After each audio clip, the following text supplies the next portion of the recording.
حضرت حسین رضی اللہ تعالی عنہ کا پیغام وہ کیا ہے سنو. حضرت حسین رضی اللہ تعالی عنہ کربلا میں شہید ہو گئے. مجھے اس وقت اس موضوع سے بحث نہیں کرنی ہے کہ اس کے کیا حقائق تھے، اس کا کیا پس منظر تھا اور اس میں کیا تفصیل تھی. اس تفصیل میں اتنے قلیل وقت میں نہیں جانا چاہتا. صرف یہ بات عرض کرنی ہے کہ حضرت حسین رضی اللہ تعالی عنہ نے اپنی جان کا نذرانہ پیش کیا، اور حضرت حسین رضی اللہ تعالیٰ عنہ اس عمل میں جان کے نذرانے کو پیش کرنے میں اکیلے نہیں ہیں، بلکہ حضرت حسین رضی اللہ تعالیٰ عنہ کے ساتھ حضرت صلی اللہ علیہ وسلم کا خاندان بھی ہے، خاندان کے دیگر افراد بھی ہیں. اس قدر اہتمام تھا نمازوں کا. یہ پیغام ان کا آخری جو پیغام تھا وہ پیغام سنا رہا ہوں. عین لڑائی ہو رہی ہے اور سامنے سے دشمنوں کے تیر اور تلوار کے حملے ہو رہے ہیں. جب نماز کا وقت آیا، عصر کا ٹائم تھا اور سورج غروب ہونے کو ہے، حضرت حسین رضی اللہ تعالیٰ عنہ نے اپنے ساتھیوں سے یہ کہا کہ جاؤ سامنے والے جو لشکر میں شمر جو سپہ سالار ہے اس سے جا کے کہیے کہ نماز کی ہمیں مہلت دے دو، تھوڑی دیر کے لیے جنگ روک لی جائے، ہم نماز پڑھ لیں. انہوں نے جواب میں یہ کہا کہ ہم نماز کے لیے جنگ نہیں روکیں گے، اگر آپ نماز پڑھیں گے تو جب بھی ہم تمہاری گردنیں ماریں گے. حضرت حسین رضی اللہ تعالیٰ عنہ نے انتہائی مدبرانہ فیصلہ فرمایا. حالانکہ اس موقع پر اب شریعت کی طرف سے گنجائش بھی تھی کہ اچھا مؤخر کر دو، نماز کو مؤخر کر دو، بعد میں پڑھ لی جائے گی. لیکن حضرت حسین رضی اللہ تعالیٰ عنہ نے نماز کو مؤخر نہیں فرمایا، رخصت پر عمل نہیں کیا، عزیمت پر عمل کیا، عزیمت پر عمل کیا اور کہا کہ اچھا اپنی جماعت کے اپنا جو لشکر تھا اس لشکر کی 2 جماعتیں بنائی جائیں اور ایک جماعت لڑے اور ایک جماعت نماز پڑھے، ایک جماعت لڑے اور ایک جماعت نماز پڑھے. اور یہ اس لیے کیا تاکہ قیامت تک آنے والے انسانوں کو یہ پیغام ہمارے اس عمل سے ملے کہ کسی بھی حال میں اس فریضے سے غفلت جائز نہیں ہے، کسی بھی حال میں نماز سے چھوٹ جائز نہیں ہے، نماز سے رخصت نہیں ہے، ہر حال میں اسے پڑھنا ہے. عجیب منظر آسمان میں دیکھا ہوگا کہ آج یہ لوگ جو سجدہ کر رہے ہیں کس حال میں سجدہ کر رہے ہیں، نہ معلوم کس چیز سے انہوں نے وہاں وضو کیا ہوگا، کربلا کی مٹی سے تیمم کیا ہوگا اور تیمم کر کے اللہ پاک کے سامنے سجدہ ریز ہوئے ہوں گے. آج تک آسمان نے ایسی نماز نہ دیکھی ہوگی اور زمین نے ایسی نماز نہ دیکھی ہوگی کہ جس حیت کے ساتھ، جس کیفیت کے ساتھ انہوں نے اللہ کے سامنے سجدہ کیا ہے اور اللہ کے سامنے اپنی جبین نیاز کو جھکایا ہے اور قیامت تک آنے والے انسانوں کو یہ پیغام اور یہ سبق دیا کہ یہ اللہ کا وہ عظیم فریضہ ہے کہ جو اس حال میں بھی اس کی کوتاہی اللہ کے یہاں برداشت نہیں ہے. آج چھوٹے چھوٹے آزار پر فرض نماز ترک کر دی جاتی ہے. بیمار کی راحت اس میں سمجھی جاتی ہے کہ نہیں نماز کا اس کو نہ کہو، یہی اس کے لیے راحت ہے. میرے عزیز دوستوں اور بزرگوں، آپ نے اسے راحت تو دے دی لیکن آخرت کی راحت تو اس کو نماز سے ملے گی. ایک آدمی صاحب فراش ہے، شریعت نے آپ کو اجازت دی، آسانی بتائی ہے، ارے کھڑے ہو کے پڑھ سکتا ہے، بسم اللہ کھڑے ہو کے پڑھے، نہیں کھڑے ہو کے پڑھ سکتا بیٹھ کے پڑھے، بیٹھ کے نہیں پڑھ سکتا لیٹ کر پڑھ لے، لیٹ کر بھی نہیں پڑھ سکتا کوئی اشارے سے پڑھے، اشارے سے پڑھے، ہاتھوں کا اشارہ تو کر دے، اللہ پاک اس کو بھی قبول کر لیتا ہے. جب ہاتھوں کے اشارے سے نماز پڑھ لی اس نے، نماز ہو گئی.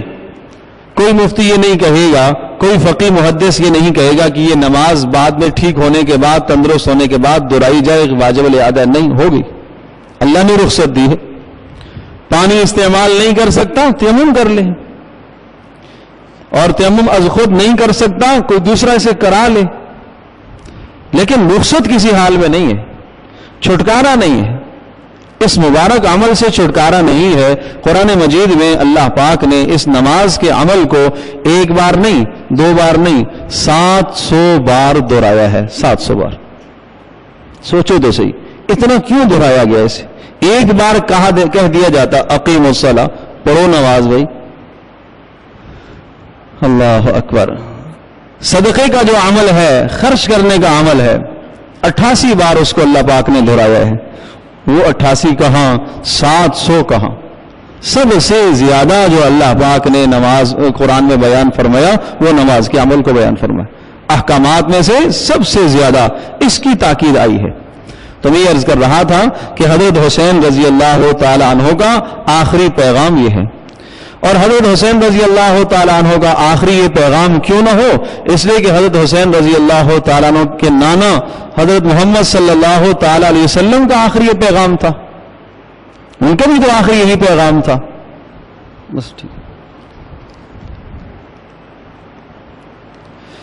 ان کا بھی آخری یہی پیغام تھا. کیا پیغام تھا؟ حضرت عائشہ رضی اللہ تعالیٰ عنہ رسول اکرم صلی اللہ علیہ وسلم کے اس پیغام کو نقل فرماتی ہیں کہ نبی علیہ الصلوۃ والسلام جب آخری وقت تھا تو آپ کا سر مبارک میری گود میں تھا، اور رسول اکرم صلی اللہ علیہ وسلم پر بار بار غشی طاری ہو رہی ہے. عشاء کی نماز کا جب وقت آیا تو حضرت صلی اللہ علیہ وسلم مسجد میں تشریف لانے کے لیے آپ علیہ السلام نے پانی منگایا، اپنے چہرے پر پانی کو ملا تاکہ کچھ غنودگی دور ہو. لیکن جب ایسا کیا گیا پھر دوبارہ آپ علیہ السلام پر غشی طاری ہوئی. پھر آپ نے پوچھا کہ اب بتاؤ، جب دوبارہ افاقہ ہوا تو پوچھا کہ لوگوں نے نماز پڑھ لی؟ کہا نہیں اللہ کے رسول آپ کی انتظار میں، آپ کی انتظار میں. وقت گزرتا جا رہا ہے، وقت گزرتا جا رہا ہے. پھر دوبارہ یہی کیفیت ہوئی، پھر سے دوبارہ 2-3 بار مسلسل یہی کیفیت ہوتی رہی، پوچھتے رہے. پھر فرمایا مرو ابا بکر فلیصلی بالناس، ابو بکر کو حکم دو کہ وہ لوگوں کو نماز پڑھائیں. ابو بکر سے کہو کہ وہ لوگوں کو نماز پڑھائیں. حضرت عائشہ رضی اللہ تعالیٰ عنہ ارشاد فرماتی ہیں میں نے کہا اللہ کے رسول ابو بکر بہت رقیق القلب ہیں اور بہت نرم دل والے ہیں، آپ کے مصلی پر وہ کھڑے ہوں ممکن ہے وہ برداشت نہ کر پائیں، آپ عمر کو کہہ دیجیے، آپ عمر کو کہہ دیجیے. نبی علیہ السلام نے ناراضگی کا اظہار فرمایا نہیں، اللہ اور ایمان والے اس بات کا انکار کرتے ہیں اور ناپسند کرتے ہیں کہ ابو بکر کے سوا کوئی اور آئے. یہ اشارہ خلافت کی طرف بھی تھا اور اس عمل کی طرف بھی تھا کہ میرے بعد نیابت ہر اعتبار سے سیدنا ابوبکر صدیق رضی اللہ تعالیٰ عنہ ہی کے لیے ہے اور وہی اس بات کا استحقاق رکھتے. چنانچہ انہیں حکم دیا گیا. خیر انہوں نے نماز پڑھائی. پھر اگلے دن صبح کو اسی طرح سے پھر یہی کیفیت ہوئی اور پھر رسول پاک صلی اللہ علیہ وسلم نے پھر کہا کہ ابوبکر سے یہ کہو کہ وہ لوگوں کو نماز پڑھائیں. سیدنا ابوبکر صدیق رضی اللہ تعالی نے نماز پڑھائی اور اب آخری جو جملے رسول پاک صلی اللہ علیہ وسلم کی مبارک زبان سے نکلے، آپ علیہ الصلوۃ والسلام نے کہا الصلاۃ وما ملکت ایمانکم، کہ لوگوں نماز کی پابندی کرنا اور اپنے ماتحتوں کا خیال رکھنا. نماز کی پابندی کرنا اور اپنے ماتحتوں کا خیال رکھنا. بس یہ 2 جملے تھے، نماز اور ماتحتوں کا خیال رکھنا. علماء نے لکھا ہے کہ رسول پاک صلی اللہ علیہ وسلم نے آپ علیہ السلام کو اللہ پاک نے ایک معجزہ عطا فرمایا تھا کہ الفاظ انتہائی مختصر ہوتے تھے، معنی بڑا وسیع ہوتا تھا. تو یہ رسول پاک صلی اللہ علیہ وسلم کا وہ معجزانہ کلام ہے جس میں حضرت صلی اللہ علیہ وسلم نے پورے دین کو بیان فرما دیا کہ احکامات میں، دین میں، احکامات میں جتنے بھی اللہ کے حکم ہیں ان میں سب سے زیادہ اہتمام والی چیز نماز ہے. اس کو ذکر فرمایا. یہ حقوق اللہ اور حقوق العباد 2 ہی چیزیں ہیں. اگر بندہ اللہ کے حقوق ادا کر لیتا ہے، اللہ کی مخلوق کے حقوق ادا کر لیتا ہے تو آدمی اس دنیا سے کامیاب جاتا ہے. اللہ کے حقوق بھی ادا کرے اور اللہ کے بندوں کے بھی. تو رسول پاک صلی اللہ علیہ وسلم نے اپنا آخری پیغام بھی یہی سنایا اپنی امت کو، الصلاۃ وما ملکت ایمانکم، کہ نمازوں کا خیال رکھنا اور اپنے ماتحتوں کا خیال رکھنا. پھر حضرت عائشہ رضی اللہ تعالیٰ نے ارشاد فرماتی ہیں پھر آواز نبی علیہ الصلوۃ والسلام کی دبتی چلی گئی، آہستہ آہستہ بول رہے، اور میں نے نبی علیہ الصلوۃ والسلام کے منہ مبارک کے ساتھ، ہونٹوں کے ساتھ اپنے کانوں کو لگایا ہوا کہ سنوں کیا ارشاد فرماتے ہیں. تو بس یہ کلمات الصلاۃ الصلاۃ، نماز نماز نماز، یہی کہتے کہتے آپ علیہ السلام کی روح پرواز ہو گئی. اور پھر آخری یہ کہا اللہم بالرفیق الاعلی، اے اللہ مجھے اب اپنے پاس بلا لے. تو میرے عزیز دوستوں اور بزرگوں، یہ عرض کر رہا تھا کہ یہ وہ فریضہ ہے کہ جس سے کسی کو بھی رخصت نہیں ہے۔ دوستو، جوانوں، بزرگوں، سب سے میری درخواست ہے، التجا ہے کہ اگر آج سے پہلے اس فریضے میں سستی ہے تو دیکھو اس کے بغیر نجات نہیں ہے۔ یہ نہ کہا کرو کہ اللہ میاں کوئی نمازوں کا بھوکا نہیں ہے، بھائی غلط بات ہے، بھائی غلط بات ہے۔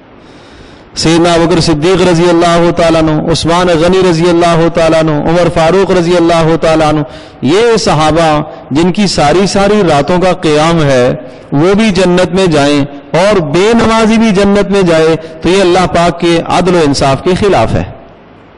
اللہ قادر مطلق ہے بے نمازی کو معاف کر دے، اس میں ہمارا ایمان ہے، قدرت ہے اس کی، لیکن ضابطہ اصول یہ ہے کہ اسے پوچھا جائے گا۔ نماز کے ترک کرنے پر اس سے سوال ہوگا، ایک نماز کے چھوڑنے پر سوال ہوگا۔ فرمایا قبر میں نماز کا پہلے سوال ہوگا، حشر میں نماز کا پہلے سوال ہوگا۔ نماز اگر پوری ٹھیک ہو گئی تو باقی اعمال بھی ٹھیک نکل آئیں گے، اور اگر نماز میں کمی ہو گئی تو پھر پکڑا جائے گا، اور نماز میں اگر فرائض میں کمی ہو گئی نوافل سے پوری کی جائے گی۔ تو اس لیے کسی بھی حال میں اس فریضے کو نہ چھوڑو۔ عرض یہ کیا تھا کہ قابل احترام مہینوں میں سے ایک محرم کا مہینہ بھی ہے، اور لکھا ہے کہ جو آدمی اس مہینے کے اندر کسی عمل کو کی ابتدا کر لیتا ہے اور اس کا اہتمام کر لیتا ہے، اللہ تبارک و تعالیٰ پورے سال اس کو عمل کرنے کی توفیق عطا فرمائیں گے۔ اور جو اس مہینے میں کسی گناہ سے اپنے آپ کو پیچھے کر لیتا ہے اور چھڑا لیتا ہے گناہ سے اپنی جان کو، اللہ پاک اس کی برکت سے پورا سال اس بندے کو اس گناہ سے محفوظ فرمائیں گے۔ اللہ پاک ہم سب کے لیے عمل کرنا آسان فرمائے۔ وآخر دعوانا الحمدللہ۔